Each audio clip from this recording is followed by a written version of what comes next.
Ok, bueno. Les doy la bienvenida a esta clase, la número 9 del curso de APQ, ya donde vamos a resolver un problema, ya que aterriza todos los conceptos que hemos visto, más quizás algunas cosas que pueden ser de utilidad, en un ejemplo, ya de simulación de un sistema algebraico, ¿ya? Este problema, que no sé si lo resolvieron con los ayudantes, ya está, de todas maneras está la redacción completa está en la guía 2.1, es del problema 3, de la guía 2.1 que está en el aula, que estos son los problemas que se ven en ayudantía, pero lo voy a ver yo con la idea de reforzar algunos conceptos, ya que entonces generar esta redundancia efectiva. Entonces, este problema ya trata de lo siguiente, vamos a ir viendo y ahí vamos a ir analizando las partes para entender cómo funciona. Dice, en el reactor de la figura que ustedes están viendo en su pantalla, en la figura 2, se produce una reacción elemental y esta reacción elemental ocurre en fase gaseosa. ¿Ya? Dos reactivos, en este caso A y B, producen un producto C. ¿Ya? Y esta reacción presenta una constante cinética igual a este valor, o sea, tenemos K, dígame, ¿hay alguien que me quiere preguntar algo? ¿No? Bueno, que parece que alguien había dicho algo. Bueno, entonces, esta tiene una constante cinética de 0.05 en unidades de, en este caso, una constante cinética por una reacción elemental. Eso quiere decir litros, en este caso, partido por mol segundo. O sea, la reacción es K por concentración de A por concentración de B. Esa es la cinética de la reacción.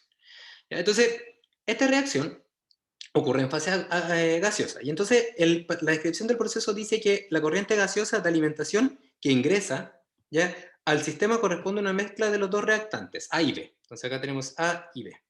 ¿Ya? Junto con un gas inerte, también es un gas inerte que está ingresando, que lo que hace es actuar como diluyente, ya como una especie de gas de quench, ya que se llaman así, y básicamente eso le genera ciertas propiedades que uno que les gustaría tener, por ejemplo, estabilidad térmica, y una serie de elementos que ayudan a básicamente controlar de mejor manera lo que está ocurriendo dentro del sistema reaccionante. Entonces, el flujo volumétrico ya de esta influente en F0 es de F0 en litros por segundos e ingresa a una presión de 5 atmósferas. Presión 0 igual a 5 atmósferas. ¿Ya? Y entra en equilibrio térmico con el reactor. O sea, la temperatura T0 es igual a la temperatura de ingreso. 350 Kelvin en este caso. ¿Ya? Entonces dice, y bueno, y la presión parcial de A y B que ingresa, entonces tenemos P0A es igual a P0B y es igual a 0,5 atmósfera. ¿Ya? 0,5 atmósfera. O sea, entra en una condición equimolar y eso representaría un 10% de A y 10% de B, ya en este caso fracción volumétrica, y por lo tanto también molar, así asumiendo que ideal. Entonces dice que asumiendo que los gases del sistema pueden ser modelados de acuerdo a los gases ideales y que el reactor opera de manera isotérmica a 350 Kelvin con un volumen de reacción igual a 1 metro cúbico, ¿ya? Ahí hay un error, aquí es 1000 litros sería, ¿ya? Y una presión constante e igual a la de alimentación, tenemos un dispositivo que mantiene la presión constante, vamos a decir entonces que acá hay 5 atmósferas también, ¿ya?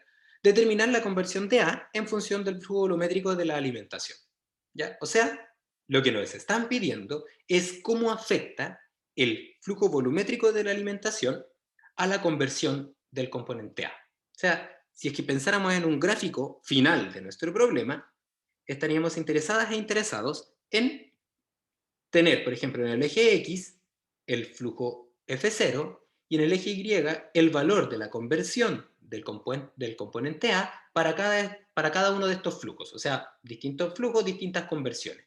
Y uno esperaría, ¿no es cierto?, que para flujos bajos la conversión fuera más baja y a medida que vamos avanzando en los flujos, la conversión cayera debido a que disminuye el tiempo de residencia. ¿Por qué quisiéramos hacer esto? Porque, por ejemplo, estamos interesados en obtener una determinada conversión, que es la crítica, para poder maximizar, por ejemplo, la productividad.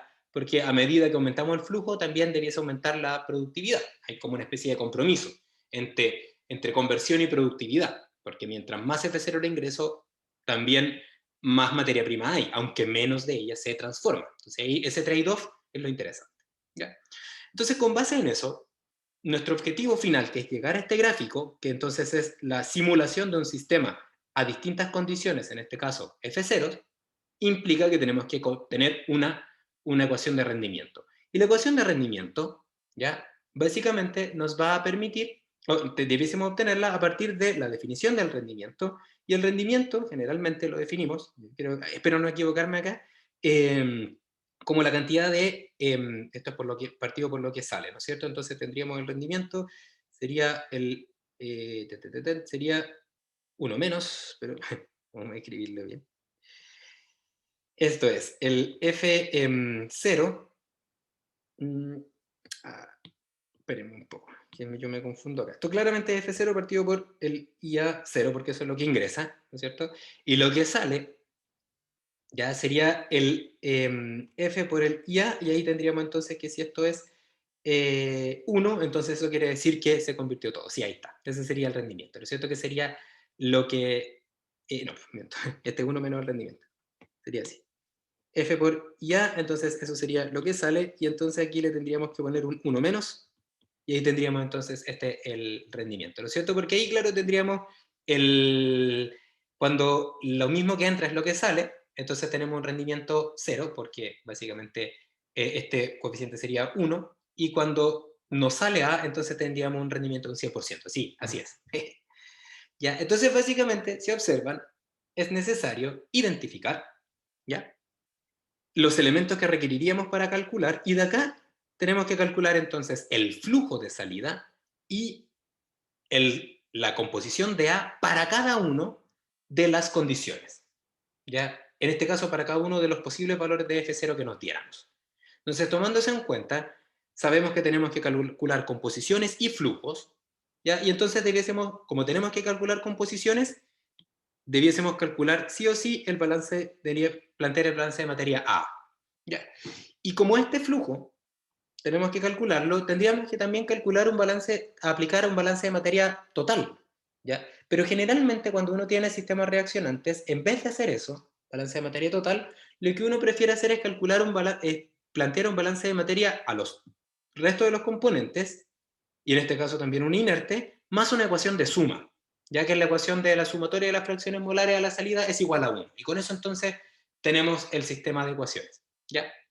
Y entonces, aplicando estos conceptos, que son como la base del algoritmo de modelado que vimos, ¿ya?, haríamos unos puntos suspensivos, en el sentido de que aplicaríamos balance al componente A, B, C, al inerte, y entonces tendríamos estas ecuaciones que ustedes ven acá, donde, si observan, está lo que ingresa, que sería en este caso el F0 por la concentración 0. ¿Por qué? Porque básicamente el F0 está en litros por segundo, por lo tanto lo pasamos a la composición YA0, que sabemos que era 10%, lo pasamos a concentración utilizando los gases ideales, ¿no es cierto? Eso que ustedes ven acá, que se los marco con amarillo, es la concentración total, P partido por RT, ya, y que sería P0 partido por RT0, pero como son la misma presión y la temperatura a la entrada y a la salida, la podemos dejar así simplemente, dejar ahí marcado. Y luego tenemos lo que sale, que sería el flujo de salida multiplicado por su concentración, ¿ya? Y esa concentración sería lo mismo, la fracción molar multiplicada por la concentración total, aquí. Y en este caso, menos lo que reacciona. Y lo que reacciona va a ser la cinética, R, multiplicado por el volumen. Donde la cinética, está acá abajo, estaría dada por la constante cinética multiplicado por CA y CB, y esto básicamente se puede expresar como YA por la concentración total, por YB por la concentración total, o sea, YA por YB por la concentración total al cuadrado, que es lo que aparece ahí. ¿Ya? Lo mismo podemos hacer para el componente B, ¿ya?, entendiendo que también entra B. Lo mismo Profe, podemos hacer para el componente C. Dígame, escucho. Atento. solo para recordar algo, si en el caso que fuera, por ejemplo, el coeficiente estequiométrico de la reacción, el que acompaña a A, fuera un 2, sería menos 2 R por B, ¿o no? Depende. Ya, es una buena pregunta. Depende. Depende, Nicolás. ¿Por qué? Porque generalmente, ya, esto es una súper buena pregunta, esta, mira, lo voy a anotar acá para que le quede clara la idea. Página después. Ya. Entonces vamos a poner acá, R es igual a K por CA por CB. Ya. Entonces, depende. ¿De qué depende? Básicamente de esto que está acá. Ya, de ese K que está ahí. ¿Por qué? Porque hay ocasiones donde el K está referido a uno de los componentes, ¿ya? Vamos a hacer el ejemplo primero, tal como lo dices tú, 2A más B, por ejemplo, para dar C, para entender la idea, ¿ya? Entonces, si este K, ¿ya?, no se refiere a ninguno de los componentes, ¿ya?, entonces básicamente aplica esta idea de R, que es igual a K por CA por CB, ¿ya?, va a ser igual a R, esto es, R es igual a RA partido por nu A, es igual a RB partido por nu B.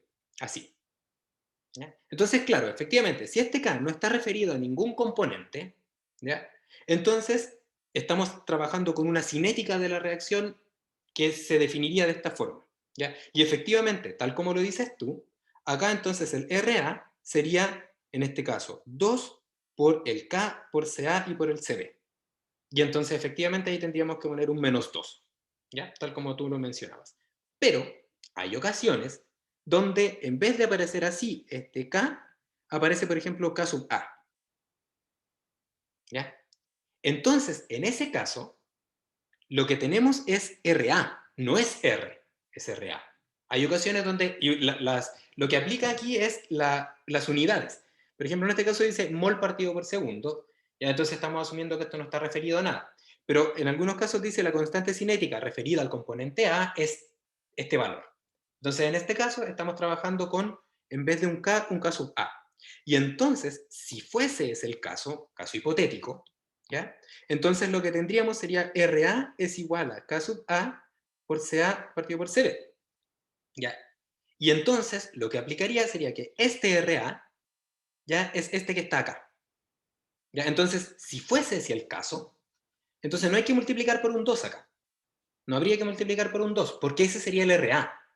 Lo que sí habría que tener en cuenta es que RA partido por NUA es igual a RB partido por NUB. Eso querría decir que si ahora yo, este que está acá, lo quiero transformar en RB para ponerlo en esta ecuación, ya en la ecuación del balance de materia B, entonces lo que tendría que hacer sería decir RB sería igual a nu sub B partido por nu sub A por RA, ¿no es cierto?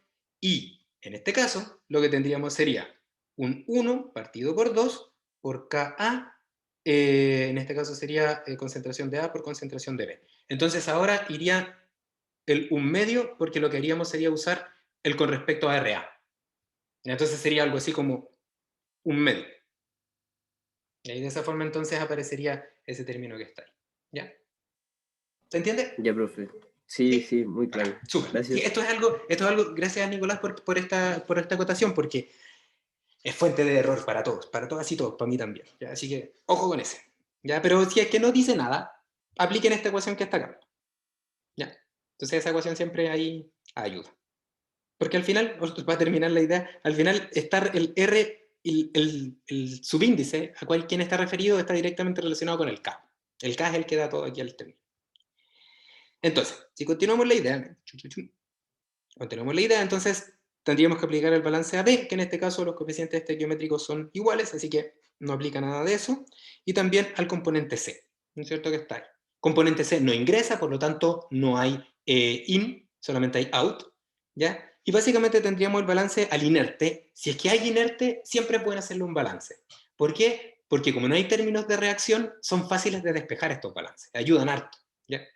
Entonces, este balance de material inerte, ya que aquí tendríamos que poner el ingreso del inerte I sub I0, fue reemplazado directamente usando la ecuación de suma. O sea, aquí implícitamente ya está metida la ecuación del I0 igual a 1.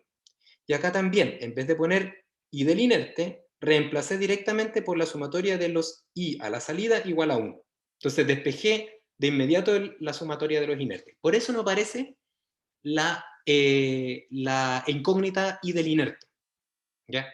Para que de esa forma como disminuir al tiro una de las variables, ¿ya? Entonces eso ya está reemplazado. Y tenemos, por supuesto, el término de la cinética, que es el que ustedes ven en azul, que sería el término de la cinética elemental. Y entonces, si hacemos un análisis de grados de libertad, que está en verde, voy a hacerlo ahora más grande para que lo veamos, porque este es el que nos interesa, siguiendo el orden del algoritmo, diríamos que tendríamos dos variables de flujo, dos variables de composición a la entrada, No está la del inerte porque ya reemplacé la sumatoria de las fracciones molares, por lo tanto no aparece explícitamente, por eso son 2. 3 fracciones molares a la salida, no aparece la del inerte, por eso no son 4, porque también ya reemplacé la sumatoria de las fracciones molares. Una temperatura, una cinética y un volumen. En total tenemos entonces 10 variables. Y hemos planteado 5 ecuaciones, que son los balances de materia al componente A, B, C e inerte, más la cinética. Entonces ahí tendríamos 5 grados de libertad, ¿ya? Y a esos 5 grados de libertad habría que agregarle que conocemos el flujo cero, porque vamos a cambiarlo, vamos a evaluar su efecto en la variable de salida. Conocemos las condiciones de entrada y conocemos el volumen. Por ahí también nos falta la presión, ¿ya? Pero la presión sería una variable y también un dato, así que también se nos van a ir los grados de libertad. Entonces, en resumen, tenemos grados de libertad 0, asumiendo que tenemos todos esos datos, y de esos datos, el F0 va a ser nuestra variable de decisión. O sea, vamos a ir cambiándola y vamos a evaluar cómo va a afectar a mi respuesta. Entonces, como tenemos grados de libertad 0, pero grados de libertad 0 asumiendo que conocemos las condiciones de entrada, temperatura, volumen y presión, me faltaba ahí, entonces por eso podría simular el sistema. Entonces, este sistema es un sistema de 5 por 5, ¿ya? Porque tenemos 5 variables y 5 ecuaciones, ¿ya? Entonces, lo que podríamos hacer acá es directamente resolverlo. Ya aquí tendríamos la variable incógnita x, que sería y a, y b, y c, el f y el r, que ahí estarían las 5 variables, ¿ya? Y entonces acá tendríamos las 5 ecuaciones. O lo que podríamos intentar hacer sería buscar formas de particionar esto si es que se puede, y o también reducir el sistema, reemplazar algunas cosas. Y eso se hace con lo que yo les comentaba en la clase pasada, la matriz de incidencia. Entonces, básicamente, para hacer esto de manera ordenada, porque esto también se puede hacer con una inspección visual, ¿ya? Pero si lo hacemos de una manera ordenada, diríamos, vamos a construir nuestra matriz de incidencia, que en las filas tiene las ecuaciones y en las columnas tiene las variables. Y entonces esta tabla de doble entrada tiene 1 cuando la variable aparece en la ecuación y tiene 0 cuando no aparece nada. Entonces, si observan, esta matriz de incidencia, por ejemplo, para la ecuación 1, balance de materia de A, implica que está involucrado el flujo, porque ahí está el flujo, estamos metiendo solamente las incógnitas, el YA, porque ahí está el YA, y el R, porque ahí está el R. No aparece el resto de las variables porque no son incógnitas. Ya estas son parte de las incógnitas. Para B sería lo mismo. Aparece el flujo, aparece la composición, la fracción molar de B y aparece R.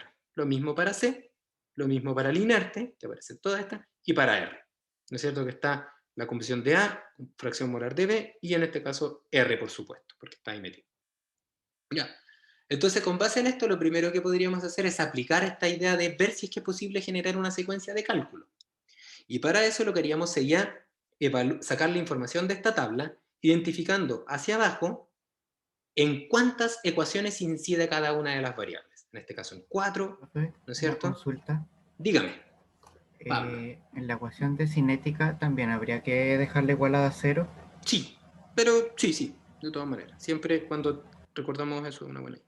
Así, porque básicamente lo que estamos haciendo es que esto se debiese resolver, si lo resolvemos con el método de Newton, todo igualado a cero. Gracias, Pablo. Gracias, profe.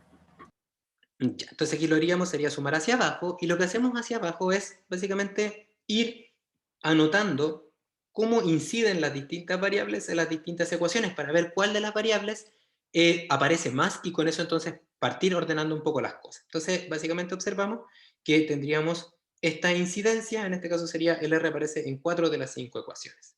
¿Ya?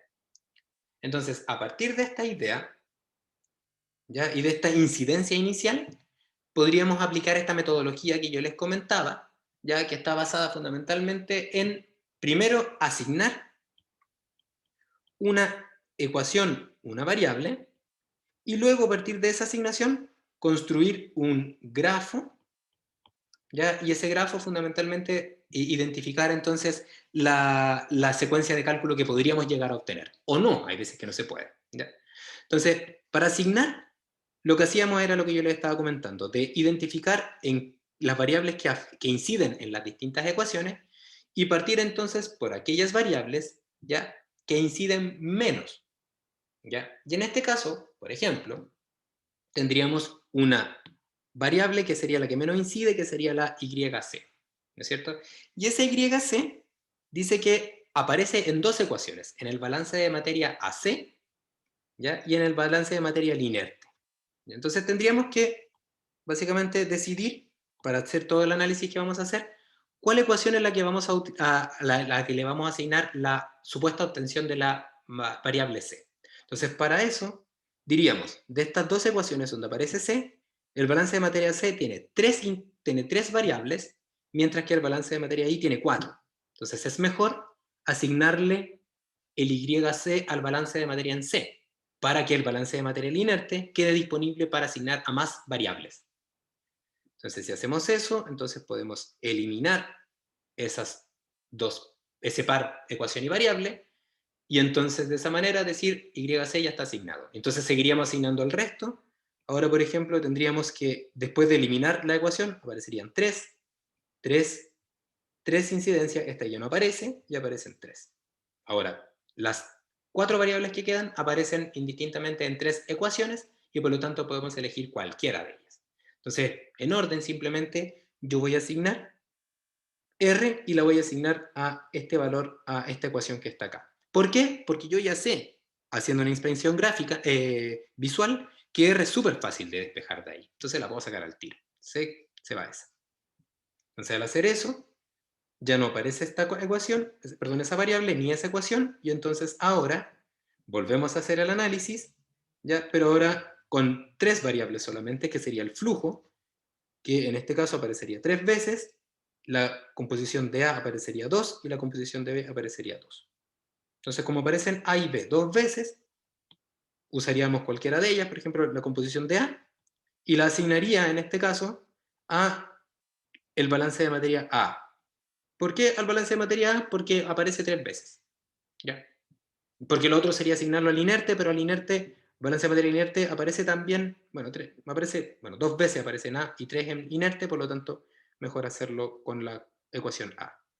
Entonces, lo asignamos, y tomando en cuenta que estamos en esta misma, podemos asignar de inmediato YB. Entonces, asignamos esos dos, y eso implica que el flujo lo asignaríamos al balance al inerte. ¿Ya? Y entonces, básicamente con esto, en el algoritmo de este que teníamos que seguir para entonces identificar una secuencia de cálculo, la asignación sería, de hecho es bastante esperable, ya que es la variable se asigna a la ecuación con respecto a la cual se planteó. O sea, yo planteé el balance de materia de A para obtener A. ¿Ya? Generalmente coincide esta asignación. ¿Ya?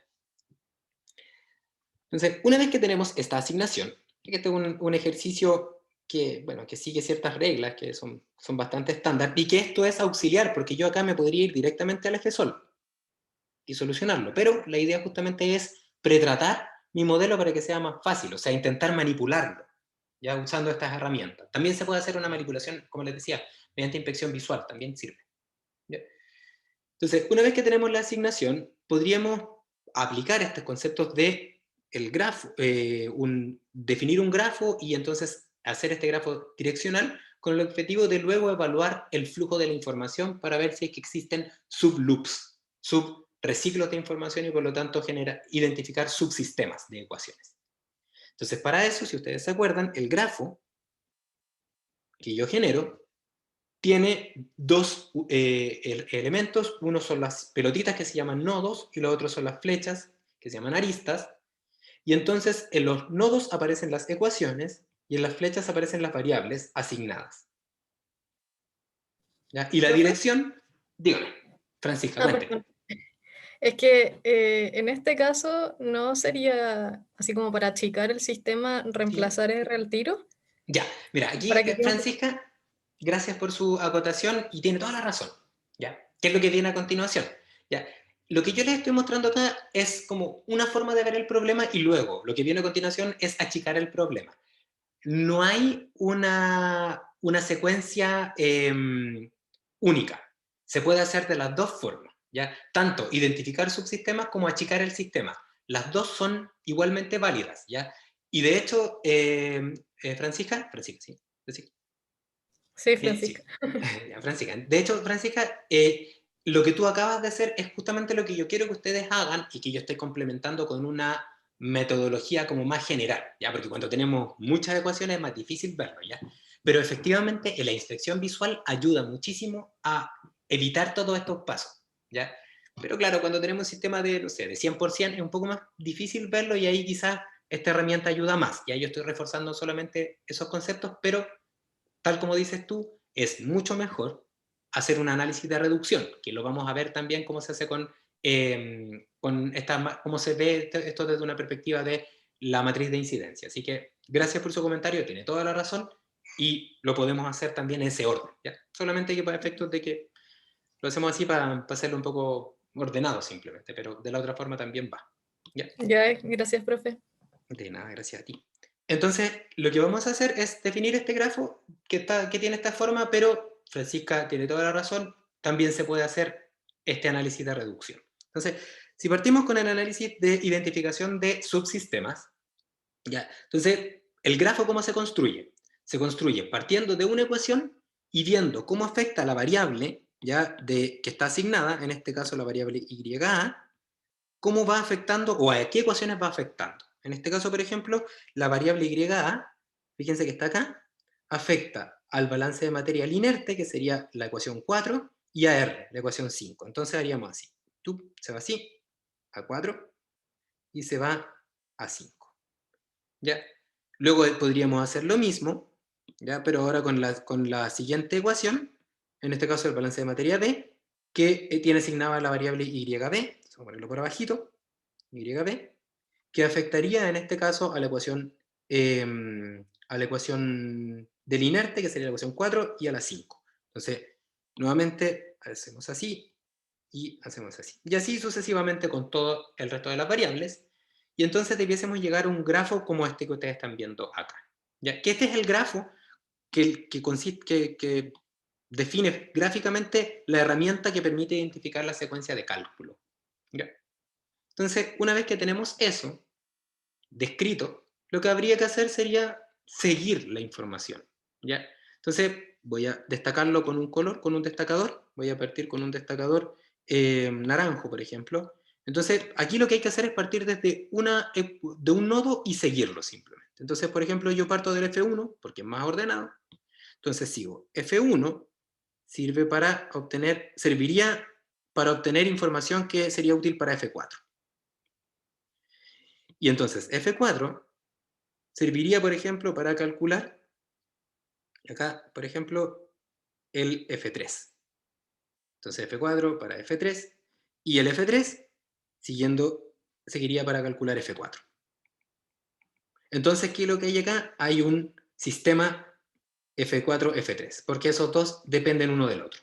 Entonces diríamos F1 iría a este sistema. Entonces nos preguntamos ahora, este sistema F4, F3, que es un loop que está cerrado, ¿tiene otra salida?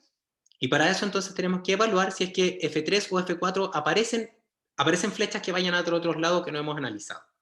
Entonces voy a cambiar el color del plumón. Entonces me voy a dar cuenta que F4, aparte de ir... Bueno, primero que F3 no va a ningún lado, así que de ahí no podemos salir a ningún lado. Pero F4 también va a F2. Entonces diríamos de que esto se va a F2. ¿Ya? Y F2 ¿ya? También se va a F4. Entonces, como aparece nuevamente a F4, entonces esto estaría dentro de este loop, y entonces tendríamos F1, F4, F3 y F2. Porque todo ese loop se resolvería al mismo tiempo. Ya no es posible identificar que hay subconjuntos de variables distintos en estas tres ecuaciones. Entonces seguimos repitiendo el procedimiento, ahora con un destacador amarillo, desde F2 en este caso. F2 puede ir a F5, ya entonces diríamos ahora se va a F5, y entonces de F5 iríamos a cualquiera de estas ecuaciones, y entonces también participaría dentro del loop, o sea, entraría allá adentro, y luego llegaríamos a la conclusión de que el F5 también llega a F1, por lo tanto existe un solo loop que es F1 hasta F2, F3, F4 y F5. ¿Qué quiere decir esto? ¿Ya? Que desde el punto de vista de las ecuaciones que aparecen, parece que tengo aquí hartas preguntas, perdonen, es que estaba pegado. Ya, dice ahí que se equivocó Cristian. No sé, estaba preguntándole a un compañero, no me fijé que estaba el chat bloqueado. No tengo claro cómo se bloquean los chats, pero no se preocupe. Ya, ¿qué es esto? Es la parte de una herramienta que permite reducir o identificar cuando uno puede dividir el sistema de 5x5 en sistemas más chicos. ¿Ya? En este caso en particular no se puede. ¿Por qué? Porque mediante este procedimiento y también la inspección gráfica nos damos cuenta de que las variables están mezcladas, o sea que no hay un subconjunto de variables en una sola ecuación. ¿Por qué? Porque si observan, aparece este R y este R aparece, por ejemplo, donde está YC. Entonces, básicamente, ese R que está ahí, que tiene YA y YB, hace que lamentablemente no se puedan dividir los sistemas para resolverlos primero uno y luego el otro. ¿Ya? Lo mismo, aquí aparece un F, y ese F está relacionado con este balance de materia al inerte, y ahí aparece YA, YB, YC, y entonces no se puede separar desde el punto de vista de las ecuaciones tal como están planteadas. Pero, si bien eso es así, Francisca hace un punto ya súper relevante y que lo vamos a ver de inmediato. Entonces, de acá vamos a llegar a la conclusión de que, tal como está planteado el sistema de ecuaciones, no es posible, dividirlo en sistemas más pequeños. ¿Ya? Pero eso no significa que no se pueda trabajar el modelo para hacerlo más chico. Solamente que este sistema de 5x5 no tiene subconjuntos de variables que puedan entonces definir subconjuntos de sistemas de ecuaciones más chicos. ¿Ya? Pero efectivamente se puede trabajar de otra forma, y ahí es donde Francisca tiene toda la razón, que de hecho aparece este R que está acá, y que Pablo también hacía el comentario de que esto debiese quedar igualado a 0, sí. Cuando tenemos un sistema de 5x5, sí, porque nosotros vamos a iterar dándonos 5 iteradores y por lo tanto haciendo, convergiendo, a que estas 5 ecuaciones se vayan a 0. Por lo tanto, todo esto tiene que estar igualado a 0. Pero resulta que en vez de trabajar con un sistema de 5x5, ¿ya? Este es 5x5, lo que se puede hacer también es evaluar qué podemos reemplazar para obtener un sistema de menos componentes. Y aquí la inspección gráfica ayuda, tal como lo decía Francisca, ¿ya? Porque ella dice, y tiene mucha razón, si observamos este R, es explícito, está directamente, se puede sacar y se puede reemplazar en el resto de los elementos, de las ecuaciones, perdón. Reemplazo R, R y R, y entonces me queda un sistema de 4x4, porque lo reemplazo, y al reemplazarlo usé la ecuación y ya no aparece la variable R. ¿Ya? Y desde ese punto de vista también puedo hacer lo mismo con F. También lo puedo reemplazar y dejarlo en función de las otras variables. Entonces, para que el análisis gráfico, que básicamente es un análisis que permite identificar qué puedo reemplazar, se ayude con una herramienta sistemática, lo que podemos hacer es aplicar lo mismo de la matriz de incidencia. ¿Ya? Pero en este caso, y esta matriz de incidencia que tenía una determinada asignación, era así, 1, aquí está F, YC, YB, YA, intentar evaluar si es que es posible despejar cosas. Y la verdad es que sí se puede, porque si observamos, vemos que gráficamente o visualmente el R es súper fácil de despejar. ¿Ya? Entonces, ¿qué podríamos hacer? Podríamos decir, fíjense, así se ve la reducción de un sistema de ecuaciones desde un punto de vista de la matriz de incidencia. Voy a utilizar la ecuación R, que es la 5, para, como la voy a usar, la voy a sacar, para reemplazar el valor de R en las otras ecuaciones. Por lo tanto, no va a aparecer R explícitamente porque lo voy a cambiar, porque la voy a reemplazar. ¿Ya? Igual, ¿eso qué va a implicar? Eso va a implicar que cuando yo haga esto, aparecerá entonces, cuando yo haga el reemplazo, va a aparecer, fíjense, YB, porque R tenía YA e YB. Entonces, al reemplazar, en cada lugar donde había un R, ahora va a aparecer un YA y un YB. Entonces, en este lugar que había un R, ahora va a aparecer YA y YB. Lo voy a anotar con un 1, pero no le voy a poner el mismo color rojo para que no nos confundamos. Bueno, con un verde. 1, 1. Aquí aparecía un R, entonces va a aparecer un YA. Y acá aparecía en la balanza de materia A, también va a aparecer ahí. ¿Ya? Porque reemplacé. Entonces luego digo, en el balance de materia ahí, ¿ya? aparece el flujo y las dos composiciones, y las tres composiciones, A, B y C. Entonces, si yo pudiese despejar, ¿puedo despejar? La verdad es que sí, porque aparece F acá.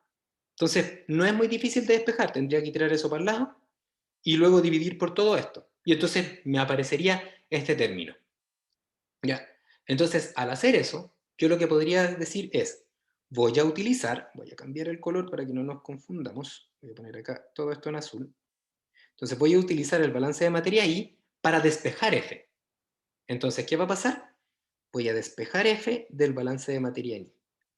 Pero al hacer eso, cuando yo despeje, va a aparecer, ¿ya?, las variables que estaban involucradas en I, en el balance de materia I, aparte de F.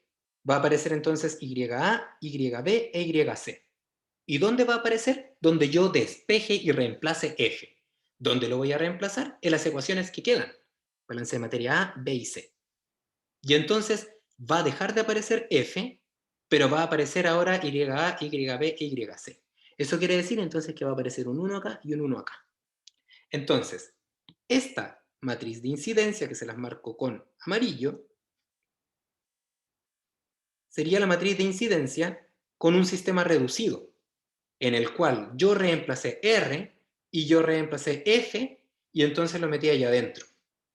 Y entonces podríamos llegar a un sistema de 3×3, ¿ya?, en vez de un sistema de 5×5, basado en lo que comentaba Francisca de manera muy pertinente, que es básicamente, si es que tenemos un sistema, ver todas las posibilidades de despeje, porque si vemos todas las posibilidades de despeje, las cosas se hacen mucho más sencillas, ¿ya? Entonces, en el ejemplo que yo les voy a mostrar ahora, ya que, bueno, ahí está el sistema al final de 3×3, lo que vamos a hacer es que vamos a trabajar con esta matriz de incidencia directamente, o sea, un sistema de 3×3, donde vamos a trabajar solamente con balance de materia A, balance de materia B, balance de materia C, y como tenemos un sistema de 3×3, que van a tener que ser igualadas a 0, voy a tener tres incógnitas, YA, YB e YC. ¿Y qué pasó con las otras dos? Sabemos entonces que reemplazamos R y reemplazamos F. ¿Desde a dónde? Desde la ecuación de cinética y desde el balance de materia al inerte. ¿Eso qué quiere decir? Ojo, súper importante, y esto se aplica directamente. ¿Qué quiere decir esto? Que las ecuaciones que van a ser igualadas a ceros por el método de Newton, y por lo tanto por el F-Sol, son estas, las que van a quedar igualadas a cero. Porque las otras dos ecuaciones, los otros dos ecuaciones que usé para despejar, siempre van a estar igualadas a cero, porque yo despejé de ahí información, ¿ya? Entonces, en el sistema que vamos a mostrar, que les voy a mostrar ahora, solamente aparecen estos tres balances, ¿ya? Y esos tres balances básicamente me permiten entonces resolver eso. Noten que hay algo interesante, que yo puedo seguir reduciendo el sistema, ¿ya?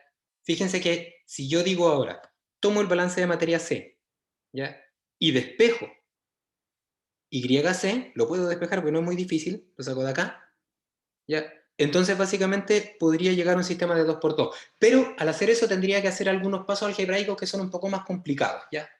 Básicamente usé solamente las ecuaciones que eran fáciles de despejar y llegó a un sistema de 3×3, pero se puede seguir despejando, ya van ustedes si quieren ahí ir un poco más allá, ¿ya? Entonces, el sistema entonces es de 3×3 y ojo, entonces fíjense, YA, YB e YC son nuestras incógnitas, ¿ya? Entonces, el procedimiento que debiésemos seguir para evaluar si es que estos iteradores cumplen con que los balances de materia A, B y C son iguales a 0, implica que voy a tener que hacer un reemplazo intermedio, este reemplazo intermedio que consiste en evaluar R y evaluar F, que son los valores que voy a reemplazar luego los balances, ¿ya? Se puede hacer un reemplazo algebraico, pero yo les voy a mostrar una forma de hacer un reemplazo en MATLAB que es más efectiva, ya que en vez de estar tomando todo este corcho y reemplazándolo, básicamente definir variables auxiliares, que es lo mismo que reemplazar, ¿ya? Entonces, con esa idea, ya ahora voy a cambiar mi pantalla, ¿ya?, y les voy a mostrar cómo se ve esto implementado en MATLAB, ¿ya? Y aquí es básicamente lo que yo les he explicado, que ustedes debiesen tener en su poder, este fichero que yo les mandé la clase pasada. ¿Ya? Entonces, antes de continuar les pregunto, ¿ven mi archivo? Sí, se ve, profe. Ya, gracias Pablo, gracias Susana que dice también.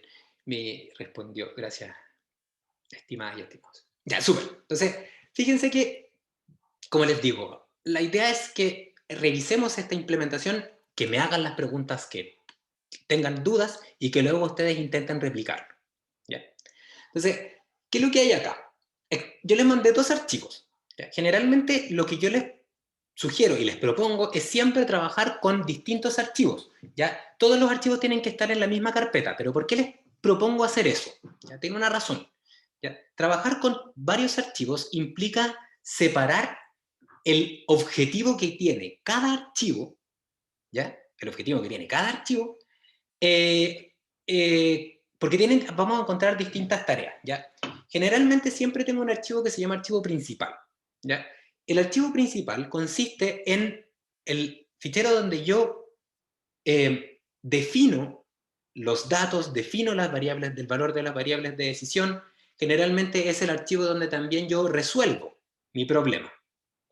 Y en este caso, por ejemplo, pueden observar que el archivo principal corresponde al que yo les estoy mostrando en pantalla, que es el que dice, bueno, que básicamente la dimensión es dim3, porque es un problema de dimensión 3, de 3×3, del ejercicio 3. Entonces, básicamente acá, una idea y una sugerencia muy fuerte es que siempre en sus archivos, sobre todo en el archivo principal, indiquen lo que están haciendo. Por ejemplo, acá hay una pequeña explicación, en MATLAB se hace con un porcentaje, en Python se hace, creo que también con un porcentaje, donde se dice básicamente qué es lo que vamos a resolver, por qué estoy haciendo este archivo. Es bueno también ponerle fecha, es bueno ponerle el autor o la autora de quien hizo este archivo, con el objetivo de que seamos capaces de generar una trazabilidad, ¿ya? ¿Y por qué les digo esto? Porque varios de sus compañeros y compañeras trabajan en esto. Ya, por ejemplo, bueno, yo guío memorias, pero guío generalmente de sus compañeros y compañeros de Campus San Joaquín, de la Casa Central, dirigí un par. Y ahora mismo tengo varios estudiantes que están trabajando en distintas áreas que tienen directa relación con programación de sistemas de toma de decisiones en proceso. Entonces, una de sus compañeras está trabajando en Aldrich y ella está programando con un lenguaje. Varios de sus compañeros están trabajando en SGS, trabajan con otro lenguaje, ¿ya? Y por ejemplo, las que están trabajando en SGS están intentando implementar una nueva metodología basada en justamente esto, ya más una serie de otros conceptos, ya de inteligencia artificial y todo eso, y llevamos como un año recopilando datos, ya, y recopilando cambios que se han hecho en los sistemas en los cuales queremos implementar, porque no están disponibles. Entonces, cuando ustedes, si les toca trabajar en estos tipos de desarrollo que implican programación, por favor, un comentario de entre nos, sean ordenadas y ordenados, generen trazabilidad, definan un código de nomenclatura, definan una forma de que las cosas estén disponibles, ¿ya? Para que cuando quieran hacer mejoras sean fáciles de implementar, ¿ya? Entonces, en este caso, lo que yo les propongo para MATLAB es que si vamos a hacer una implementación, separar en distintas funciones, en distintos ficheros, por lo tanto, hacer una presentación de qué es cada fichero y entonces a partir de eso dividir el fichero en las distintas partes. Por ejemplo, en esta parte yo les propongo ¿ya? Definir, por ejemplo, los parámetros, ¿ya? ¿Por qué? Porque los parámetros son algo que, si es que queremos evaluar distintos escenarios, sería bueno entonces acceder rápidamente a ellos, ¿ya? También vamos a hacer algo, porque esto es algo súper relevante, vamos a cambiar esto y lo voy a poner acá arriba, porque yo creo, desde mi perspectiva, que la variable de decisión o las variables de decisión son lo que debiese estar más disponible, ¿ya? Porque de esa forma yo puedo entonces explorar distintos valores más rápidamente, porque sé dónde está el valor de la variable de decisión, ¿ya? Entonces, una vez que defino los parámetros, ya que esto es como lo que es invariante de nuestro proceso, ¿ya? Lo que yo debiese hacer sería, a partir de la información inicial, que son datos, entonces transformar la información inicial en una solución, o sea, procesar esa información. Y en este caso, el procesamiento de la información, ¿ya? Implica entonces resolver un sistema de ecuaciones, ¿ya? Y entonces la segunda parte sería resolver un sistema de ecuaciones. Y aquí entonces lo que ustedes están viendo, en este caso yo les muestro ahí en la línea, esa 42, es cómo se resuelve un sistema de ecuaciones, en este caso en MATLAB. Si lo hiciéramos en Excel, aplica lo mismo. Definiríamos unas celdas con un color bien llamativo para los parámetros, y entonces, cuando tenemos todo esto listo, entonces linkeamos estos parámetros a las ecuaciones que queremos resolver y aplicamos el solver. En este caso es lo mismo, solamente que el lenguaje es distinto, y en este caso tenemos la función fsum, ¿ya? Entonces recuerden que este es un sistema de 3×3, ¿ya? Y este sistema de 3×3 tiene balance de materia A, B y C, ¿ya?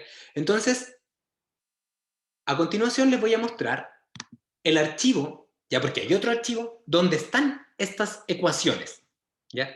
Las cuales van a ser resueltas por el método de Newton, ¿ya?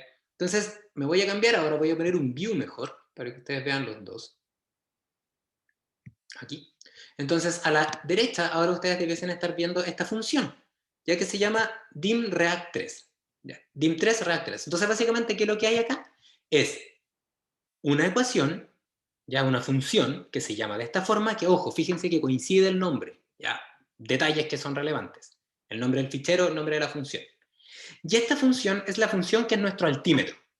¿Ya? Es un altímetro que tiene tantas dimensiones como ecuaciones tengo, en este caso 3, porque son 3 las que voy a igualar a 0. Entonces aquí pueden ver que la salida de esta función, f, ya corresponde a el vector de 3 componentes, donde en cada una de las posiciones, ya que si ustedes están viendo acá, están los distintos balances de materia. El balance de materia AA, el balance de materia AB, y el balance de materia AC, ¿ya? Balance de materia AC. Ahí sí. ¿Ya? Entonces, como les decía, les conté hace un momento, lo que debiésemos hacer y tener en mente es que esta función debiese admitir los iteradores, ya que en este caso serían 3, la composición de A, la composición de B y la composición de C, parámetros, que son las cosas que van a ser invariantes, el valor de las variables de decisión, ¿ya? En este caso aparecen ahí todas estas posibles variables de decisión, ¿ya? Y con toda esa info debiésemos ser capaces de evaluar nuestro altímetro. O sea, transformar toda la información de entrada, en este caso que está dividida, porque yo les aconsejo que la hagan así, en distintos elementos, en este caso en 3 vectores, el vector X, el vector U y el vector A, y dentro de cada uno de esos vectores hay números, y esos números representan, en este caso en X, representan el valor de la variable de decisión y A, y B y C. En el vector A está el vector de parámetros, en este caso la constante cinética y el R, ¿ya? Y en este caso el vector U representa el flujo, bueno, el F0, realmente es F0, siguiendo la misma nomenclatura, composiciones de entrada, temperatura, presión y volumen, ¿ya? Entonces, toda esa información debiese conocerse cada vez que yo llamo a esta función. Y es el método de Newton el que va a ir cambiando, en este caso, el iterador, X. Entonces, ¿qué hacemos a continuación? ¿Ya? Lo que hacemos a continuación es todo lo necesario para transformar esta información de entrada, iteradores, parámetros y variables de decisión, en nuestro altímetro o ecuación que cuando la resolvamos va a estar igual a 0. Entonces, para eso, lo que se puede hacer es hacer un cambio de nombre. No es, como les dije la otra vez, no es algo que uno debiese hacer como mandatorio, pero sí se aconseja, ¿ya? En el sentido que eso, aquí está el cambio de nombre. En el sentido de que estos vectores son solamente para ordenarse. Pero cada uno de los valores que hay dentro de los vectores tiene una nomenclatura en nuestro modelo. Por ejemplo, el primer elemento de X que es un valor, se llama YA. Entonces es bueno ponerlo de esa manera. El segundo elemento de X se llama YB y el tercero se llama YC. ¿Ya? O así lo voy a definir yo. ¿Por qué hago esto? ¿Por qué hago estos pasos intermedios? Porque transformo vectores que tienen números en variables que tienen los mismos números, pero que tienen un significado en mi modelo. Entonces aquí está el nexo entre nuestros números que vamos a ir evaluando y nuestro modelo, ¿ya? Entonces, con esta primera representación, que es básicamente un cambio de nombre de las variables o una definición de nombre de variables, para entonces que nuestro modelo quede súper parecido a lo que tenemos en el papel, lo que estamos haciendo es disminuir el error. que puede aparecer cuando implementamos un modelo. Entonces, ojo con eso, tómalo en consideración como estas son buenas prácticas que yo les doy, ¿ya? Para que podamos entonces implementar. Entonces, una vez que hacemos esta definición que ustedes vamos a ver acá, que luego lo vamos a ir viendo siguiendo con el flujo de la información, entonces lo que hago es definir, por ejemplo, variables intermedias. Porque, por ejemplo, yo en mi balance, que lo voy a anotar, por ejemplo, por acá, yo tenía que, por ejemplo, el balance de materia al componente A, ya estaba definido como, ¿no es cierto? Habíamos dicho que era un F0 por un IA0 por un P partido por RT más, en este caso menos, ¿no es cierto? Teníamos un F0, un F, perdón, F, por IA, voy a anotarlo para que se entienda la idea, por IA, por el P partido por el RT, que esas son la concentración total, y menos el V por el R, y eso es igual a 0. Así estaba. Así, justamente así aparecía. Entonces, ¿qué podemos sacar de acá? Que el IA0 por P por RT ya se llama concentración CA0. Entonces, quizás en mi modelo sería mucho mejor o sería más fácil identificar si tengo un error si es que yo este mismo balance de A lo planteo así: F0 por CA0 menos F por CA menos V por R. Eso es igual a 0. Fíjense que es lo mismo, pero este modelo es mucho más compacto, ¿ya? Y tiene también nuevamente una consistencia dimensional que podría ayudar a identificar si tengo un error. Entonces, si es que yo quiero llegar a este modelo, entonces tengo que definir previamente una variable auxiliar, en este caso sea 0. ¿Qué es esta que está acá? ¿Y que yo la puedo calcular en este lugar? Sí. ¿Por qué la puedo calcular en este lugar? Porque se conoce la variable y0. La definí como el segundo elemento del vector u. Entonces, como conozco y0, entonces puedo usarlo para definir variables auxiliares. Lo mismo con el p0, que sería el quinto elemento del vector u, el r, que sería el segundo elemento del vector a, y el t0, que sería el cuarto elemento del vector u. Entonces, como todo eso se conoce, porque tiene número, entonces puedo definir este número. Y este número que está acá, que se llama CA0, va a permitir luego hacer que mi modelo sea más compacto. Como les digo, no es necesario hacerlo, pero sí es aconsejable, ¿ya? Lo mismo hacemos con el CB0, y en este caso, por ejemplo, también definí variables auxiliares ahora con las variables incógnitas, que sería YA, YB e YC. ¿Por qué? Porque esas variables también aparecen en los balances. Si ustedes pueden ver acá, el balance AC aparece la concentración de C, que el F está en litros por segundo. Entonces, lo podemos agregar ahí. Entonces, todo esto que está acá no es necesario, pero sí ayuda a ir como disminuyendo el riesgo de error. ¿Por qué? Porque el riesgo de error aparece, ojo, cuando tengo ecuaciones muy grandes. Entonces, cuando tengo ecuaciones gigantes, tengo muchas posibilidades de equivocarme y de no ver el error. Entonces, para eso es mejor que las ecuaciones queden más chiquititas, definiendo variables auxiliares. ¿Ya? Entonces, una vez que tengo la definición de las variables auxiliares, ya también puedo hacer los despejes. ¿Ya? Y fíjense que nosotros habíamos dicho que los despejes estaban, en este caso, en la cinética. Entonces despejamos la variable R. Si observan, la variable R quedó como K por CA por CB, ya que es un despeje a partir de esa ecuación, tal como lo decía Francisca. Entonces, despejar también es lo mismo que definir variables auxiliares. Entonces, podemos despejar a partir de esta variable cinética, y lo que podríamos hacer es, en vez de usar R, reemplazar esta expresión ahí, o, mejor aún y más ordenado, definir una variable auxiliar. Y lo mismo con el F.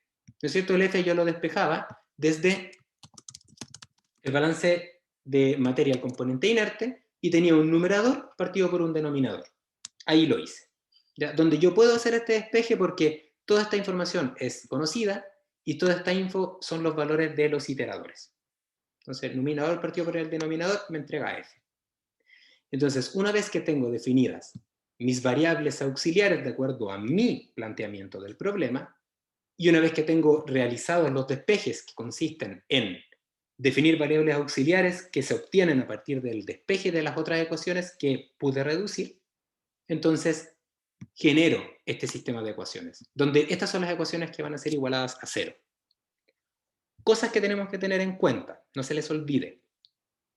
Si X tiene dimensión de 3, o sea, si es que tenemos 3 incógnitas, entonces f tiene que tener dimensión de 3. De lo contrario, los grados de libertad no van a estar cerrados. ¿Ya? Ojo con eso. Yo acá lo que hago siempre es definir primero un vector de ceros, f, y luego lo pueblo con las expresiones. Eso no es necesario, pero sirve, ¿ya? Para mejorar la performance del código, ¿ya? Que primero definir una variable y luego cambiar los valores de esta variable. ¿Ya? Eso es un comentario. ¿Ya? Entonces, si observan acá, el F0, el CA0, todo esto está definido a partir de reemplazos sucesivos y despejes, que son equivalentes a definir variables auxiliares. Entonces, básicamente lo que hace este problema, esta variable, es tomar toda la información, donde X va a ser información incierta que vamos a ir iterando, más datos, más parámetros, y entonces entregarte el altímetro. Y luego le pedimos al programa, al resolvedor que está alojado en la función fsol, que resuelva esa ecuación. Y para decirle, uno le tiene que decir, ¿no es cierto que esto lo habíamos visto la otra vez? Resuelve esta ecuación que tiene tres tipos de argumentos de entrada, ¿ya? Y uno le tiene que decir acá también que tiene que iterar con el primero de los tres argumentos de entrada, porque ese se llama x. Arroba x es equivalente a decir, como el primer argumento tú le llamaste x, entonces voy a iterar con el primer argumento, porque tú le llamaste x. Si le hubiese llamado otro nombre, por ejemplo, y mayúscula, me daría un error, ¿ya? Porque básicamente estaría iterando con algo que no existe. Y si, por ejemplo, yo acá le pongo arroba u, lo que haría sería iterar con el segundo argumento. Pero este segundo argumento ya sería un sistema, o sea, sería un vector de 6 elementos, según lo que definimos acá. Ahí está más grande. ¿Ya? Y como tengo un sistema que tiene 3 ecuaciones, me daría un error. Porque claro, ese no es el número ese no es el iterador. ¿Ya? Tengo una duda acá, o no sé, un comentario, voy a poner chatear. Dice, profe, ¿por qué se define una concentración inicial del componente C y YCO? Perdón, déjeme ver, YCO. Déjeme ver, no está definida, Catherine, no está definida, pero a ver, déjeme ver. ¿Por qué se define una concentración inicial del componente C? Ah, tú te refieres quizás acá, a la línea 34, ¿no? ¿Sí? ¿Sí? Sí, Puede ser. sí. Ya, Catherine. Ya, le explico de inmediato, ya. Voy hacia allá. Entonces, esta parte, como le estoy contando en el orden donde creo que sería una buena forma de hacerlo, donde básicamente yo defino cuáles son los parámetros. Fíjense que solamente he visto parámetros y variables de decisión, y defino cómo debiese ser mi función. Acá lo que hice fue plasmar el modelo que tengo en el papel en una función. ¿Ya? Entonces, ahora voy a lo que comenta Catherine. Efectivamente, Catherine, yo lo que tengo que hacer ahora para resolver este sistema de ecuaciones es dar iteradores iniciales. ¿Ya? ¿Qué iteradores iniciales tendríamos que dar? ¿Ya? Entonces lo que tendríamos que hacer sería dar iteradores iniciales de las 3 variables que vamos a iterar, que sería YA, YB y el YC. O sea, ahora tengo que definir unos iteradores iniciales, porque el método de Newton parte con unos iteradores iniciales. ¿Ya? Entonces, ¿qué hago para definir unos iteradores iniciales? Y eso es una súper pregunta, que le pongo hartos ahí signos de interrogación. ¿Ya? Lo que se hace es, se pueden plantear iteradores iniciales así, lo que hay simplemente, ¿ya? O lo que se puede hacer, o sea, darse unos valores así a la chunte, o lo que se puede hacer es intentar obtener unos iteradores iniciales usando algún procedimiento sistemático. Y ese procedimiento sistemático se llama homotopía. ¿Ya? ¿En qué consiste la homotopía? Consiste en plantear un problema más fácil para obtener iteradores iniciales para un problema más difícil.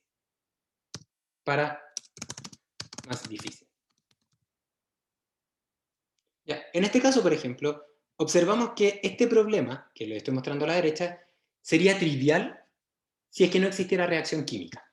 Si ven acá, si es que el volumen fuese 0, ¿ya? Si es que el volumen fuese 0, entonces, al no tener reacción química, el problema sería trivial, porque lo mismo que entra es lo que sale.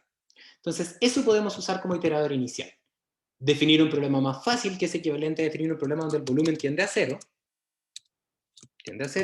y entonces resolver ese problema primero, y luego obtener una solución. Entonces eso se puede hacer simplemente despejando, porque tendríamos que, si el problema que entra es igual al que, o sea, si lo que entra es igual a lo que sale, entonces tendríamos en este caso, por ejemplo, la composición de A, la fracción molar de A, sería la misma de entrada que la de salida, o sea, la presión parcial partido por el P0.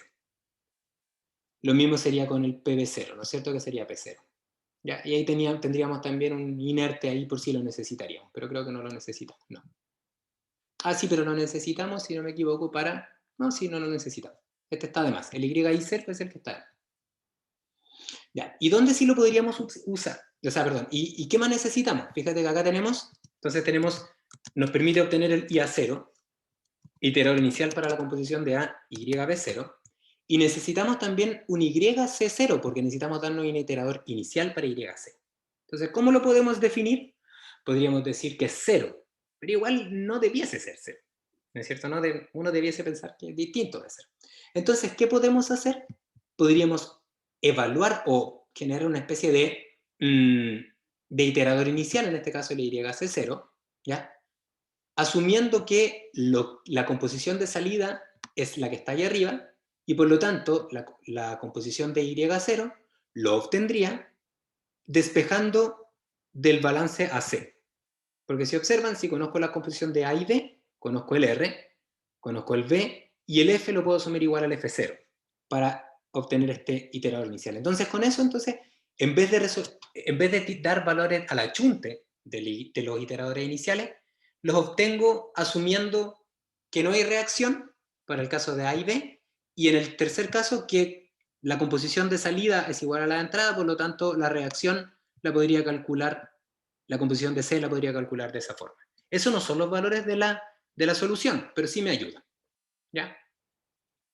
Entonces con esto definiría mi iterador inicial, que antes de continuar, Catherine, ¿te queda claro por qué defino la concentración inicial del componente C? Sí, profe, gracias. Ya, súper. Entonces definimos estos tres vectores, donde se observan, el X0 está compuesto por estos tres valores que obtuve mediante este procedimiento. ¿Ya? El vector A tiene el mismo orden, fíjense de lo que está acá adentro, dos elementos, primero K, segundo R, y el vector U tiene 1, 2, 3, 4, 5, 6 elementos en el mismo orden que están definidos acá. Entonces con eso lo que haría sería primero llamar a una función. Y lo que yo les aconsejo es que acá partan, voy a poner run, haciendo un test, que es simplemente evaluar la función, en este caso dim3, reactor 3, en el iterador inicial. ¿Ya? Fíjense que aquí conozco el X0, conozco el U y conozco el A. Entonces, cuando ingrese a este in, le voy a poner step in para que ingrese a esta función, voy a ingresar a esta ecuación. Entonces aquí vamos a ir viendo cómo va el flujo de información. Entonces, en esta línea defino los parámetros K y R. En esta segunda línea defino los valores de las variables de decisión, donde la que me interesa es el F0, el resto lo voy a mantener constante. ¿Ya? Sirve esto para ir viendo que lo que va ingresando sea igual a lo que yo debiese esperar que ingrese. Tengo los iteradores IA, B e C. Ya, Susana, cuéntame. Profe, ¿por qué no es necesario sacar como de escritura lo que está arriba, el X, el A y el U? Perdona, no comprendo. ¿A qué te refieres con eso? O sea, como desmarcar del verde ¿Este? la matriz. Ah, porque, Sí. porque esto es, porque fíjate que, Susana, eso también es una buena pregunta. Recuerden siempre que la asignación es siempre izquierda-derecha. Lo de la derecha se conoce, lo de la izquierda se define. ¿Ya? Entonces, esto que está acá, Susana, X igual a IA y B y C, en este lugar no tiene sentido. ¿Por qué? Porque cuando yo ingreso a esta función, conozco X, no conozco Y. ¿Cachai? Entonces, si yo desmarco acá, ¿ya? Yo estaría primero redefiniendo X y segundo, no existe ni A, ni B, ni C. Esto es simplemente un comentario que me permite acordarme de que el vector X está compuesto de tres elementos que se llaman YA, YB e YC. ¿Okay? Pero si yo lo desmarco me va a aparecer un error, porque en este punto no está definido y A, y B e y C. Ah, entiendo, es como lo que te va a crear, lo que te va a Sí. devolver. Sí, justamente. Pero recuerden siempre, ojo, lo de la derecha se conoce, lo de la izquierda se define. ¿Ya? Por eso está así, YA es igual a X1. Porque si yo pongo X1 igual a YA, me va a aparecer un error, porque no está definido quizá. O sea, Y. Entonces, seguimos. Entonces aquí está la definición de todos los elementos. Ya yo voy paso a paso y básicamente van observando cómo se van calculando las distintas cosas con base en la información que yo definí ahí arriba. Despejamos, obtenemos el F en litros por segundo. Y aquí un poquitito más grande que el F inicial, que era 1, que yo me lo di porque tengo un rango en el cual voy a trabajar. Y entonces evalúo el F. Y fíjense que el F me da 0,0000. Entonces, ¿qué sacamos en limpio de acá? Que el iterador inicial no es la solución, pero que los órdenes de magnitud son más o menos similares, por lo tanto no se requiere hacer una adimensionalización. Entonces, como no se requiere, vamos a seguir avanzando, una normalización, perdón. Entonces, el F-test es este valor que está ahí, ¿ya? Y entonces, como esto se los aconsejo siempre, como tiene el mismo orden de magnitud, podemos seguir avanzando. Si no, le damos un stop y transformamos todo esto en órdenes de magnitud similares, ¿ya? Profe, Diego, cuéntame. una pregunta, es que no me queda claro, arriba a la derecha, perdón, Ujú, el tema de la definición de variables, ujú, ¿por qué X, A y U están como comentarios ujú. si no han sido definidas antes? ¿Cómo Es el que sí, programa acepta? es que sí están definidas, Diego. Acá está la definición. Cuando yo llamo a la función, mira, fíjate, ya, y esto es algo que revísenlo luego ustedes también con las ayudantías, ya, porque esto es algo que tenemos que tener claro. Fíjate, Diego, con esto terminamos hoy porque ya estamos en la hora. En este archivo, que tú ves a la izquierda, que es el archivo principal, están definidas variables que están en este workspace, ¿ya? Recuerden una cosa, cada archivo tiene un workspace distinto. Ojo, ¿ya? Entonces, están definidas todas las cosas que yo he generado hasta este punto, ¿ya? Entonces, fíjate que, por ejemplo, acá, Diego, está x0, que es un vector de 3 elementos que tiene esos 3 valores. A, que es un vector que tiene estos 2 elementos, y U, que tiene 6 elementos, ¿ya? Entonces, cuando yo llamo a la función, y yo pongo acá x0, no estoy llevando la variable x0 a la función real. Lo que yo estoy haciendo es que el primer argumento, que acá la llamo x0, es un vector de 3 elementos. Fíjate, x0 es 01010087, ¿ya?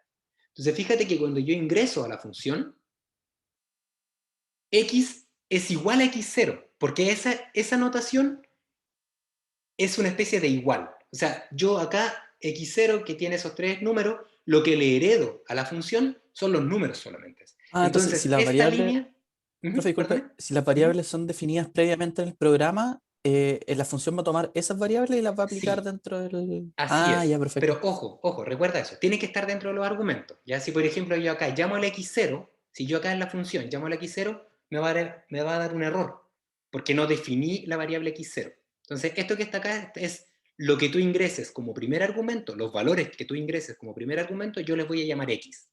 Los valores que tú le ingreses como segundo argumento, yo les voy a llamar u, independientemente del nombre que tenían en el otro archivo, ¿ya? Sí, profe, ahí sí. Muchas gracias. Súper. Bueno. Entonces, con eso entonces vamos a hacerlo en continuo. Entonces estamos acá y aquí, claro, resolveríamos. Ya, esto ya la resolución es, vamos a ponerla acá, continue, step. Entonces, resolví, ya esos son los valores que me da. ¿Cómo sé que resolví? Porque acá dice que la ecuación fue resuelta. Ya, me voy a pasar un segundito, por favor, para terminar la idea. Entonces, con toda esta info, ya estaríamos en condiciones de, entonces, evaluar el rendimiento. ¿Ya?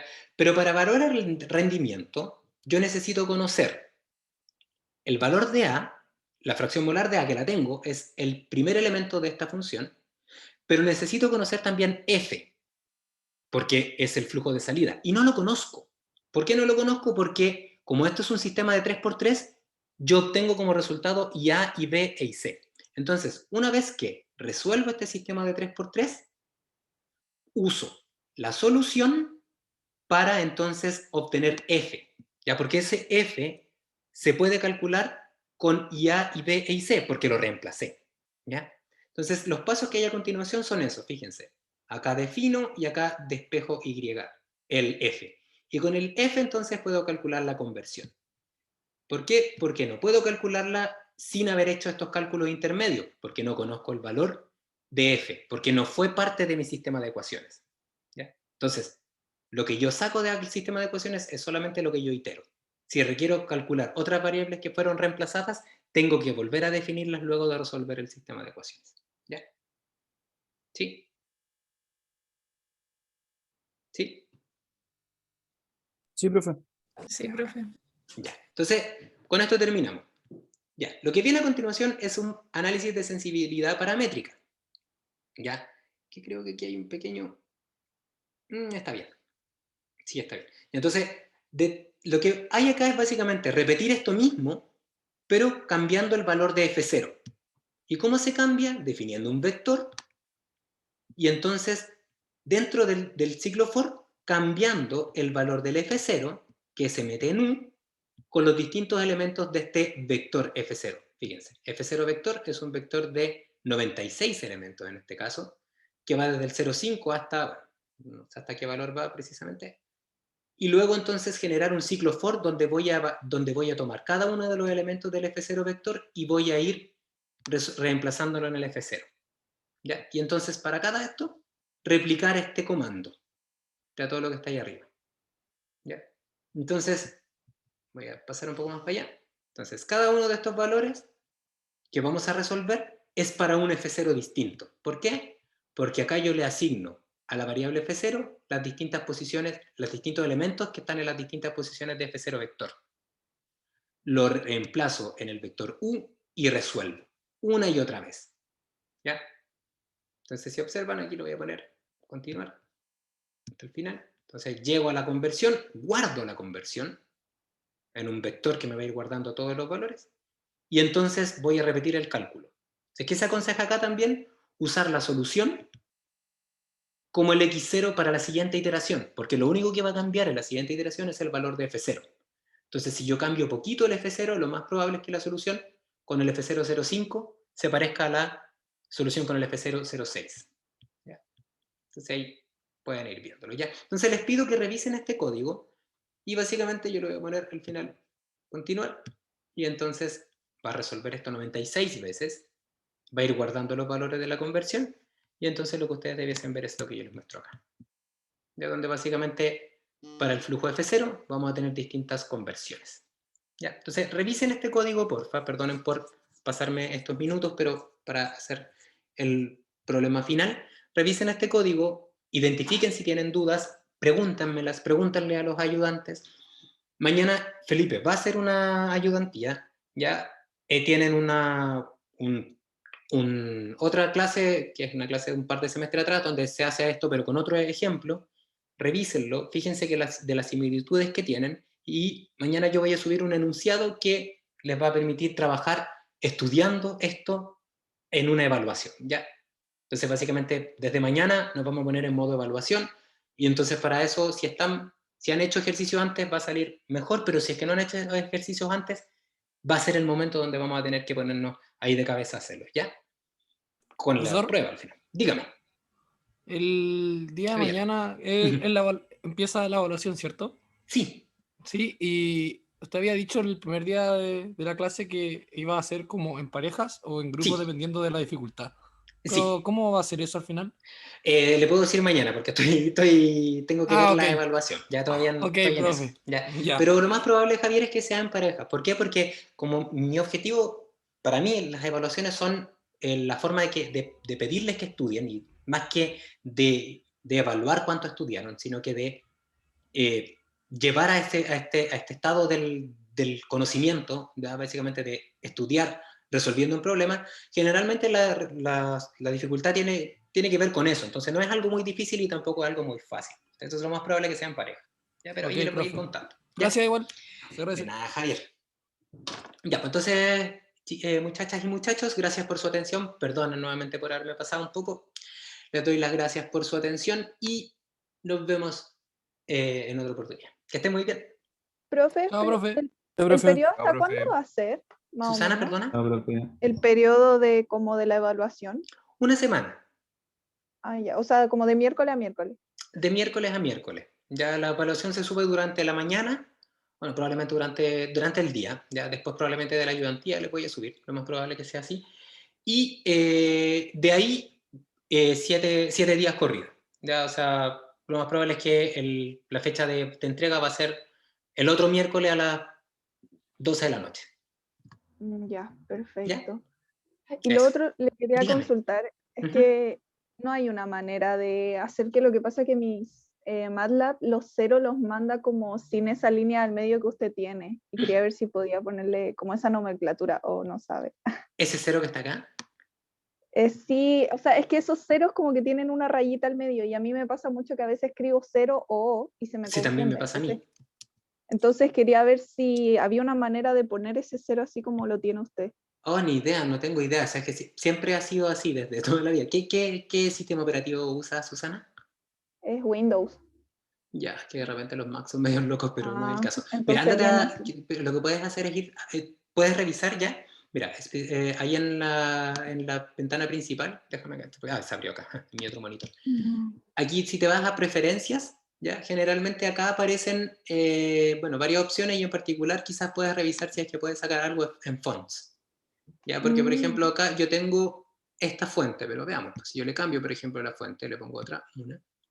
Claro, aquí por ejemplo no, aquí no está acá aparece la O sin la rayita y el 0 sin la rayita, entonces puedes usar el monospace. ¿Qué parece ahí? Ah, ya, en No sé por qué. fonts. A ver, Sí. ¿qué subpestaña es? Mira, ándate en Preference, Ah, ahí, en Preferencias, y de ahí te vas a ir a Fonts, justamente, sí, y si la seleccionas, solo Fonts, te va a aparecer esto. sí. Y ahí, la que aparece, puedes ponerle ahí el Lo monospace. estoy ¿Este? tengo monospace y no. Y no te aparece. Plain. Ya. Y ahí después que te dice acá, desktop. Qué raro. Qué Ya, raro. pero quizás puedo buscar ahí Y acá, como los perdona, y ahí si le pones, pero no, plain. Entonces, Sí. bueno, y que generalmente eso podría ser una opción. Pucha, si no, quizás es un problema con las fuentes de tu computador, más que con esto. Por ahí me Sí. pierdo un poco. Eso. Ah, Si encuentro algo, te mando un mensaje. ya, gracias. Era por facilidad, en verdad, pero Sí. No, te entiendo, me pasa lo mismo. ya. Eso es Susana. Vale. Gracias. Nada. Que estén muy bien, que les vaya muy bien. Chao, profe. Ya, profe. Nicolás, cuéntame. ¿O qué No sé más? si tiene Nicolás, clase ahora cuéntame. que tengo una duda chiquitita de un ejercicio de modelado. Sí, no hay problema. Mira, ¿te parece si voy a dejar grabando la clase porque de repente esto le sirve a otras personas? Cuéntame. Sí, sí, obvio, sí. Dale. Ya, es que en la guía extra de modelado, ¿Ya? ejemplo de modelado, en ¿Ya? el 2, de hecho le pregunté el tema de la velocidad de reacción en la clase porque me confundí justamente en ese ejercicio, que es una reacción reversible, y en el balance de materia, como que yo no sé si es como un error de tipeo o algo así, pero yo como que no siento que vaya un 2 y un 2. No sé si tienen Déjame verlo, ejercicio por Nicolás. ahí. Sí, lo tengo por ahí. Déjame ahí, lo vemos. Porque sí, o sea, lo hice yo, así que efectivamente está muy sujeto a errores. Entonces, déjame, estoy ahora mismo buscando dentro de mis carpetas y lo proyecto para que lo revisemos. Entonces, esto está en APQ. APQ, entonces en clases. Ya me voy a ir directamente a la clase. Esta es la guía de modelado extra, que es básicamente la que les subí, así que él debe ser el PDF que está disponible. Ya. Entonces, ahora ustedes están viendo un PDF con el que estoy trabajando. Ya, análisis de procesos químicos, este es... Ya, se vean. ¿Ya qué ejercicio es, me dices tú? El Nicolás. 2, profe. Ya. Ya, perfecto. Sí. Comprendo. Sí. Sí, efectivamente ahí puede que haya un error. Déjame verlo y lo vamos revisando. Directa inversa. Claro. Entonces tenemos... Y ya. Claro, y aquí yo tengo el... Una partida por DCB. Ya, perfecto. Ya. ¿Cuál es, aquí la pregunta es ¿por qué aparece un medio o por qué aparece un 2? ¿No es cierto? O sea, asumo que esa es Claro, o sea, la inquietud. sí, y como lo relacioné con la clase y como Sí. es 2A pasa B, supongo que el K1 obviamente se refiere al A y el K2 al Al Veamos, B, que es la reacción reversa. veamos, porque básicamente, porque puede que me haya equivocado en eso, ya por lo mismo déjame verlo. Entonces, ya la reacción directa dice que es el K1 por el CA 1.5, ya. Entonces, básicamente, tenemos que el RD es igual al RD de A partido por nu sub A, y eso sería igual al R de TB. Estoy haciendo Espera, sé que lo voy a anotar y mejor te comparto la pantalla y lo vamos viendo ahora con esto. Entonces es 1.5 y el RI es K2 por CB. K2 por CB. ¿Ya? Y esto es... Y la reacción es 2A para dar B. Ya, entonces ahora te voy a compartir mi libreta para que vayamos revisándolo acá. Sí, porque básicamente es lo que necesito. Sí, puede ser que yo me haya equivocado y... No, básicamente hay que corregirlo. Yo lo voy a corregir si es que es el caso. Y entonces ahora estás viendo, asumo mi libreta, entonces, Sí, claro, aquí... sí, Claro, entonces estaba viendo nu sub B y entonces el RI sería algo similar. Yo tengo RI para A, nu sub A, y acá tendría igual a RI para B partido por nu sub B. Entonces, en este caso en particular, ya, entonces RD, la reacción... bien, entonces tenemos eso. Entonces, claro, lo que tenemos ahí es... Tendríamos la reacción directa, sería K1 por CA 1.5, sería igual al RD del componente A multiplicado por un medio, ¿no es cierto? Porque está dividido por el coeficiente estequiométrico, y esto es R directa de B partido por 1, ¿no es cierto? Entonces, claro, esta es la relación como estequiométrica que uno debiese tener, pues, y en el caso de la reacción Profe, directa, lo voy a pero, hacer al tiro. Ujú. por ejemplo, si yo tuviera, o sea, es que aquí como yo tenía un solo reactante y un solo producto, y asumí que K1 era como K1A, por ejemplo. Sí, pero que no necesariamente pasa eso, Nicolás. No es el Ah, ya, caso. O sea, ya, no ok. necesariamente tiene que ser así, ¿ya? Porque como te explicaba en el mismo ejemplo, generalmente cuando no aparece ninguna definición, ya para que nos hagamos la idea, cuando no aparece Ujú. ninguna definición que uno diga la constante cinética está referida a un componente, entonces la constante cinética generalmente se expresa de esta forma, como aparece acá, ¿sí? Donde lo que te entrega es la expresión la cual cumple esta condición. O sea, que cumple la cinética de A partido por su coeficiente estequiométrico es igual a la cinética de B partido por su coeficiente estequiométrico. ¿Cachai? Entonces, Ujú. lo que a uno le entregan, a menos que aparezca, por ejemplo, acá un A que es referido a, que si es que apareciera ese referido a, entonces yo sé que eso es RD de A, pero si es que no aparece esa ahí, entonces básicamente yo tendría que asumir que es la expresión que está igualada. ¿Cachai? Entonces, claro, este que está acá, K1 por CA es igual a la reacción de A por un medio es igual a la reacción de D directa de B partido por 1. Y la inversa, para hacerla igual, ¿ya? Sería RI referido al componente A por su coeficiente estequiométrico igual a RI de B partido por su coeficiente estequiométrico. O sea, aquí hay un 2. Ya, profe. ¿Cachai? Entonces, en Sí. este caso, ¿ya? Reacción directa de A sería, es cierto lo que dices tú, 2 por K1 por CA, lo que me habías dicho tú anteriormente. Aquí aparece el 2. ¿Okay? Y la reacción directa del componente B sería K1 CA 1.5. ¿Okay? Y en el caso contrario, la reacción inversa para el componente A sería entonces el mismo 2, pero ahora K2 por CB, y la reacción inversa para el componente B sería el 1, porque aquí hay un 1, K2 por el componente CB. ¿Okay? Ya, profe. Sí, ahí me queda. ¿Ahí le queda claro? Bien. Súper, Sí. excelente. Ya, qué bueno que le queda claro. Entonces, y está malo, ¿no? Porque yo aquí me pierdo, quizás. No, Está bien, estaba está bien. bien, sí. Ya, súper. Sí, esa parte está bien. Eso, pero igual aquí, ojo con eso, y si tiene duda, pregúnteme. Ya no se quede con la duda, porque esto es parte de como de lo que uno debiese esperar, como cuestionarse cuando uno recopila información de distintos lugares. ¿Ya? Entonces pregúntame. O sea, yo le entrego la información en el enunciado, pero esa información puede ser sujeta a interpretación y por lo tanto puedes preguntármelo. ¿ya? Porque básicamente De es hecho, parte de... como la reacción era como reversible, empecé Claro. como a suponer, por ejemplo, no sé si estaba suponiendo como cuando estaba en equilibrio, entonces RA va a ser igual a, o sea, RA medio igual a RB y esas cosas, entonces, Pero eso igual es en también equilibrio, po. Sí, es claro, reversible. sí, Sí, ya. Generalmente cuando aparece el equilibrio, o te doy, o aparecen las dos reacciones, la inversa y la directa, o en caso contrario aparece la expresión que une las dos cosas con la constante equilibrio. ujú, Y ahí uno puede despejar la constante inversa. Eso. sí, Ya, profe. qué bueno que le haya quedado claro, qué bueno que le haya explicado bien. Que estén muy bien ahora sí. Gracias, profe. Nos vemos, que estén Nos bien. vemos. Chao, Chao, chao. chao.